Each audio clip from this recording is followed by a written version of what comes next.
Hello, everyone. My name is Brendan Marr. That noise hearing is my ventilator.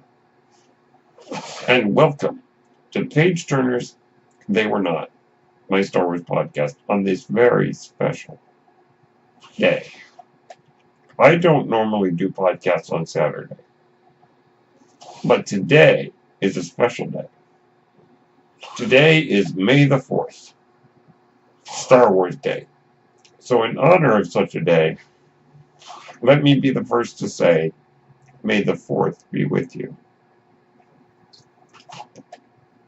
It is now an official holiday in California, which is where I live. Partially in honor of the opening of Star Wars Galaxy's Edge at Disneyland later this month. That is the new Star Wars park, and I gotta tell you, I am excited about the opportunity to be able to take my nephews and my niece to a Star Wars land where they can immerse themselves in Star Wars. Yes, it's also for my benefit, but I want them to have an experience that I never got to have as a kid, which I would have loved to have had. And that will be happening later this month. And also, there is a Star Wars land opening at Disney World in Florida. It's a great time to be a Star Wars fan right now. So, in honor of May the 4th, I would like to give you my ranking of all the Star Wars films. I will not be including the Clone Wars film, nor Caravan of Courage or Ewoks, The Battle for Endor. Those we can discuss at a later time. As well as the Star Wars Holiday Special, which I still have not seen, which I tried to watch but found it too disturbing and too awful, but maybe I'll give it a shot and give you my thoughts on it later. Let's dive right in.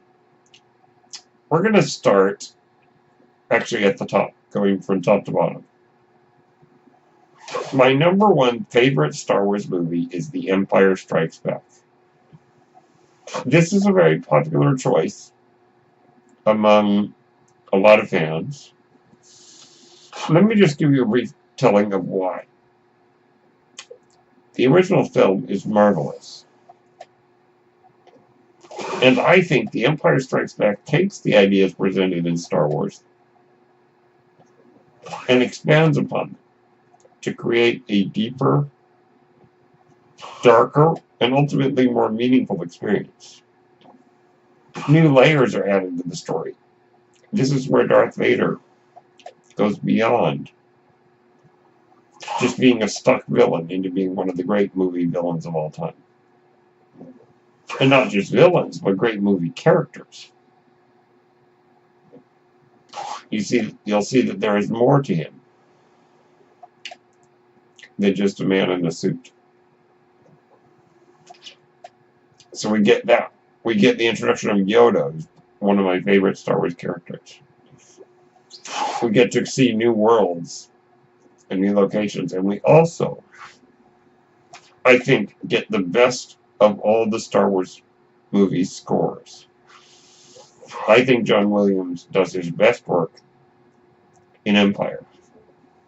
A lot of people forget that we do not hear the Imperial March until we hear the score to The Empire Strikes Back. Yoda's theme, Han and Leia's theme, is a great new musical material that's added that then has become a staple of the series that was not introduced, oddly enough, until the second released film. So that is my number one. Just as a side note, it's also interesting that George Lucas made very few modifications to Empire. Which I think is good because the film doesn't really need much. Not that any of the films need much, but what was added was actually helpful to the film. Such as the scene of Vader returning to his Star Destroyer. So there's so much we could say, but I want to keep it brief. Empire is my number one favorite. My number two favorite is Star Wars, as is now known, A New Hope. When the movie was released, it simply was called Star Wars. The Episode 4 A New Hope subtitle was not added until the 1981 re-release of the movie. Because it was with Empire Strikes Back that George Lucas added Episode 5 in the theatrical release. So it was there when the movie hit theaters in 1980. And so when Star Wars was re-released in theaters in 1981, it was added, that subtitle was added in. Which I think is brilliant, because it gives it a sense of being a serial story. Where it's like, tune in next week, kind of Flash Gordon, Buck Rogers. Which is exactly what George Lucas was going for. Star Wars is where it all began. A marvelous tale of good versus evil, a morality play, if you will, that really tells a simple story, but in such a new way. As I mentioned on a previous podcast, it takes ideas from other movies, literature, mythology, and repackages them into something unique yet familiar. Also, the introduction of the Force, which I think is probably one of the greatest strengths of Star Wars. The Force is described in simple enough terms that anyone of any spiritual persuasion can understand it. Also, great characters. I think that's one of the things that makes Star Wars great, are the characters. An introduction to great, familiar, yet new characters. And just a brilliant sense of fun. One of the funnest movies out there. So Star Wars, my number two. My number three greatest favorite Star Wars film is Return of the Jedi. I love the Ewoks. I'm just going to start by saying that. The Ewoks get so bashed on by some fans. I love them. I think they're a great addition to Star Wars. I think George Lucas, yes, was exploring more of the kid-friendly nature of Star Wars. I do think that's true, but I love the Ewoks. I love the film because it really delves into Vader in the most profound way. This is, I think, where his character becomes the most human. As we honestly see who he is, and not just the fact that we physically get to see his face, but that we see the conflict in him. And he makes the ultimate sacrifice to save his son, and thereby save the galaxy. And we also get the introduction, technically, of my favorite Star Wars character, and that is Emperor Palpatine. A cunning Machiavellian politician. There's so much we could say about Return of the Jedi. I love the Jabba's palace scene in the opening. The sail barge battle and all that neat stuff. I really do like the Ewoks. I like the battle for Endor, which, by the way,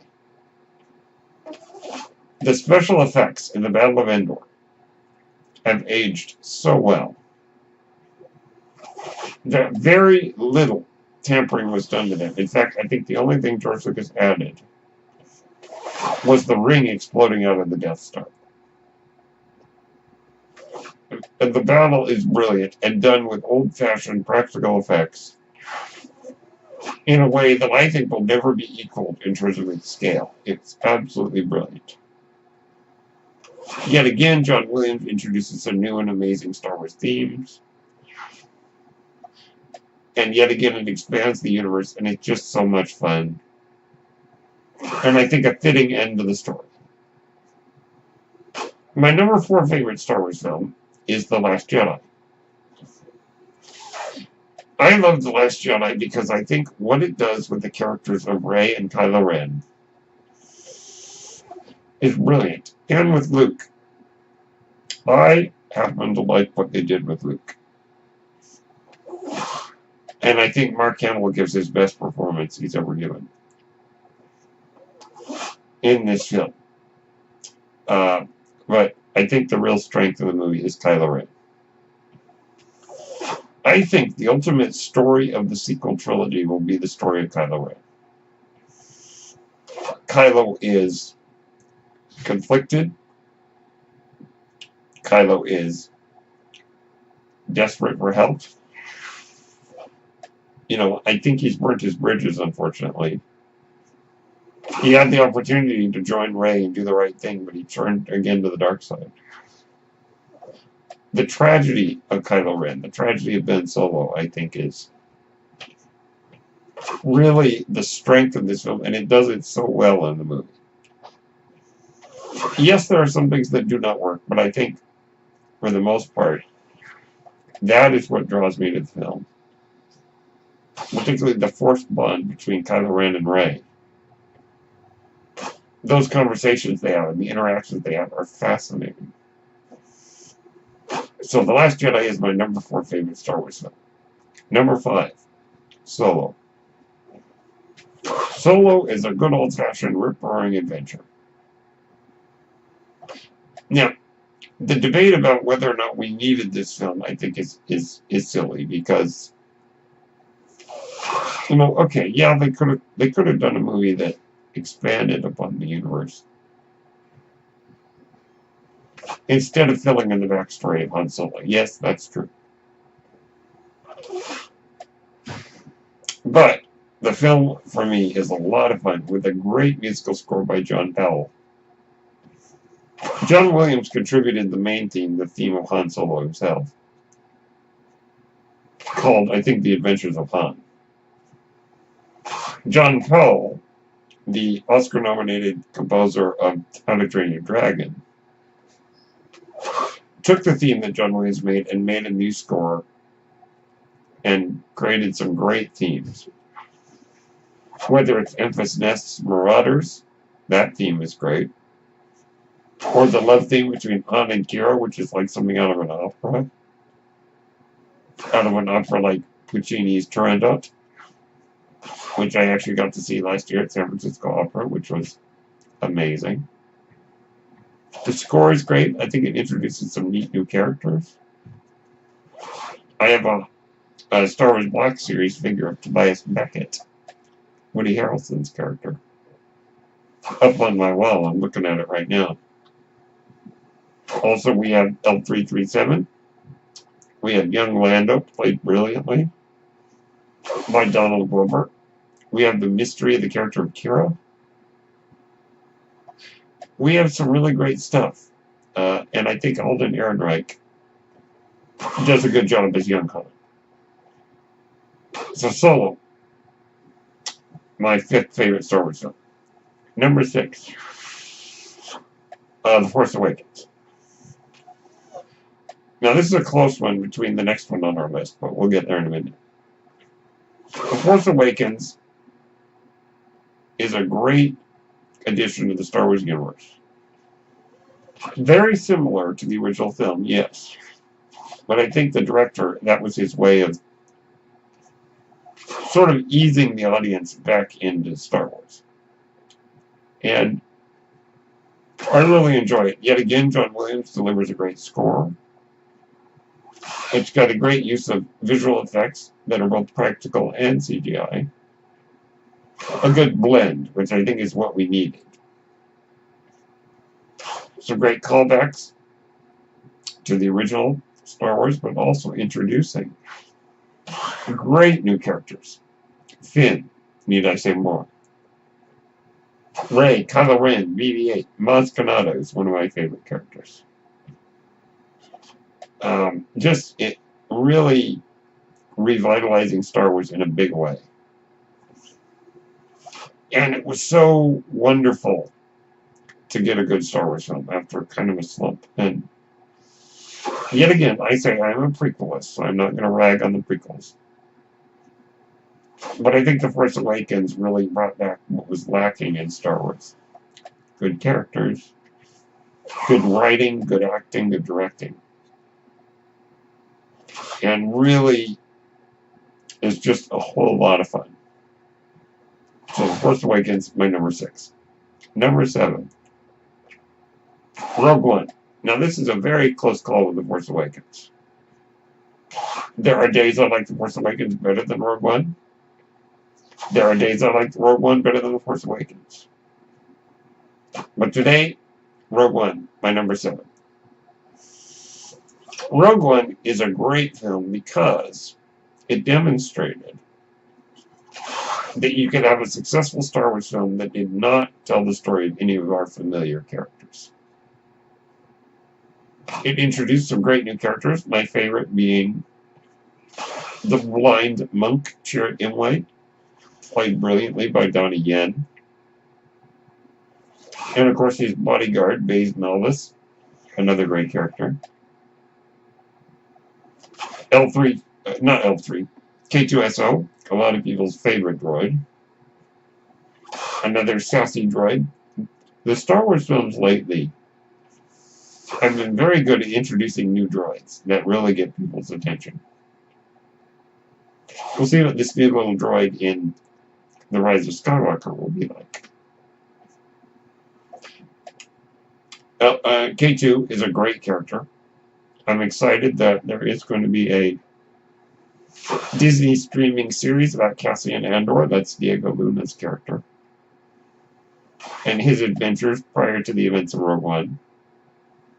And K2SO will also be in it, reprised by the same actor who played him in the movie, Alan Tudyk. You may know Alan Tudyk as Wash, the pilot of the Serenity on the show Firefly.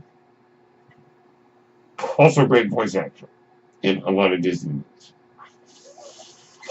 Rogue One is also a deep dive. It's a film that can be enjoyed by the casual fan, by the casual moviegoer, but those who kind of know Star Wars in and out will find a lot there that they can really bite into. That's really good stuff. And, telling a great story, and also including one of the best sequences in a Star Wars movie in recent years, and that is the hallway fight with Darth Vader, where the rebels are getting the plans into the Tantive 4. That's Leia's ship, and Darth Vader attacks. An incredible feat. So, Rogue One, my number 7 favorite. Okay, now number 8. Episode 3, Revenge of the Sith. Revenge of the Sith, I think, continues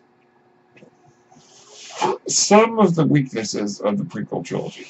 I would agree with that. But it does add some things, I think, that are great. Let's jump right into one of people's favorite scenes from that movie, the tragedy of Darth Plagueis the Wise.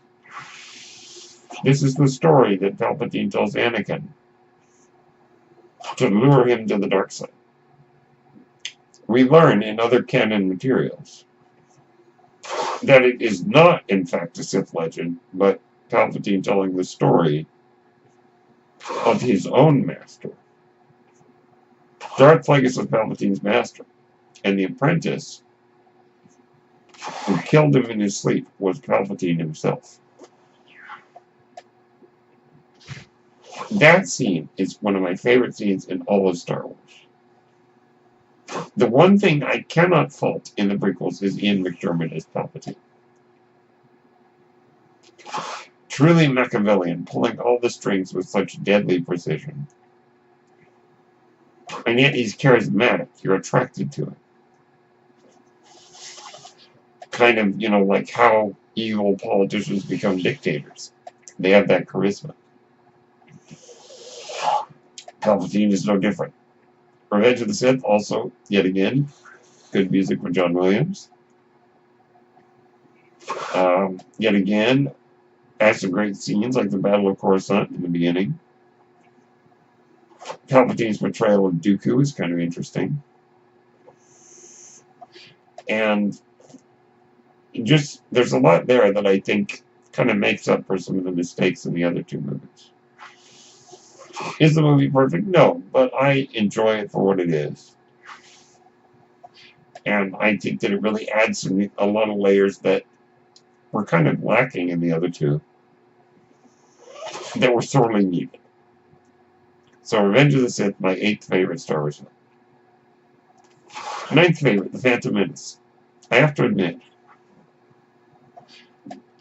part of me has a nostalgic connection to The Phantom Menace. I was 13 years old when it came out, so still young enough for it to make an impression on me, and I watched the VHS to death. So I have the movie memorized. Incredible music, The Duel of the Fates, that sequence. There are two sequences I really love in the movie. One is the pod race. I really like the pod race. Except maybe for the two-headed announcer. And I really like the Duel of the Fates battle with Darth Maul. Great scene, great music. I really like Qui-Gon Jinn. He's one of my favorite Star Wars characters. And also Palpatine. The first time we get to see him as just a normal, unassuming politician. And even characters like Captain Panaka, who maybe doesn't get enough love, are characters that I actually rather like. So there's a lot in The Phantom Menace for me to enjoy. There are a lot of things that maybe don't work, but I find myself rather enjoying the movie in certain parts. And if I choose to focus on the things that I like, it ends up becoming a much more pleasant experience. So my number 9 favorite Star Wars film. And then number 10, the bottom of our list, Star Wars Episode 2, Attack of the Clones. Now, as I mentioned, I'm a prequelist, so I am not going to bash too hard on the prequels. Attack of the Clones is my least favorite Star Wars film, because I think the writing, the acting, and the directing are at their worst here. Now, I need to make a disclaimer. We, as fans, should never blame the actors for the problems of their performances. Actors do what they are given. If the script is not well written and the direction is not good, they are not going to give good performances unless they sort of have the skill to make something of nothing. And not every actor can do that. So we should never blame them if we don't enjoy their performances. That being said, I think some of the writing and the directing are at their worst here. Now, one of the problems might be the fact that these sets are almost entirely artificial. I understand the technology that exists today is pretty neat, but it kind of can be responsible for really ruining a lot of movies. But we have seen examples of people working in an almost completely CG environment, making movies that are well received. Movies like Gravity, or movies like the recent Jungle Book. It can be done. But I think only when the directing and writing are good. So, Attack of the Clones, yet again, has a great score by John Williams. That's one of my favorite things about it. And it's probably the score I find myself listening to the most. There are some things I like, such as Christopher Lee as Count Dooku is great. But I think for me, it just doesn't really work. And so I unfortunately have to call it my least favorite Star Wars film. So that is my list. If your list is different, that's fine. I'm not telling you what you should think. I'm just telling you how I feel. So let's recap my list. Number 1, The Empire Strikes Back. Number 2, Star Wars. Number 3, Return of the Jedi. Number 4, The Last Jedi. Number 5, Solo. Number 6, The Force Awakens. Number 7, Rogue One. Number 8, Revenge of the Sith. Number 9, The Phantom Menace. And number 10, Attack of the Clones. Let me know what your lists are. You can find me on YouTube at Tasty Waffle. You can also follow me on Twitter at Brennan Blue. And just let me know what you think. I'm very interested to find out where The Rise of Skywalker is going to end up on my list. So those are my thoughts for today. My name is Brennan Marr. That noise you're hearing is my ventilator. And thank you for tuning in to Page Turners They Were Not, my Star Wars podcast. May the 4th be with you.